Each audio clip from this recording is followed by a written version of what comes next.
એલી કિંજલી મારે મારી કાળીને મળવા આવું છે તો હું ઓયોમાં મળવા દઉં ને. ઓયો ને હોટલોના તો ખાલી બાના છે ફ્રેન્ડ. ચમલી ઓયોનો બોના છે. ઓયો મજા ને તો તને ખબર છે ને જેટલી મજા આવે જેટલી મસ્ત એન્જોય ફૂલ થઈ જાય તને ખબર છે. શોધવા વાળો તો ખેતરોમાં જઈને ભરાવી દે. ખેતરમાં એમણે 5 દાડા પેલો મળવા ગયો હતો પણ એનો બાપ ભાળી ગયો હતો ને. મારા બાપની વગર મારા તો મારી મારી બેડા લાલ કરી નાખ્યો હતો. હવે ગતું પડી ખેતરમાં કોઈ દાડી મળવા નહીં હતું.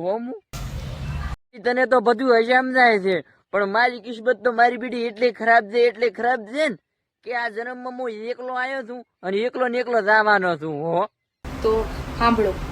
હા બોલ. શું હંભળા જ રાહ થતું તાર. બોલ બોલ. 2 લોકોની વગર કોઈ આવ્યા નથી ને 4 લોકોની વગર કોઈ જશે નહીં. પણ અલી અમારી એવી કિસ્મત તો હોવી જોઈએ ને. અમે એકલા આયા છો અને એકલા જવાના છો. અમારી કિસ્મત ઉપર કાકડા સરચી ગયા છે. અલી કિંજલી તું હસ ના. તું હે છે ને મને રી ચડે છે પણ કશું વાંધો ને. ભલે અમે અમારી જિંદગીમાં વાઢા રહેવાના પણ અમે વાઢા છો તો ખુશ છે. તો બસ મિત્રો વિડીયો ગમે વિડીયો લાઈક કરી દો. ચેનલ પર નવા ચેનલ સબસ્ક્રાઇબ કરી નાખજો. હો જય હો. આગળ શેર કરજો બધાને વિડીયો અને કોને કોને વિડીયો ગમે કોમેન્ટ કરવાનું ભૂલતા ને. હો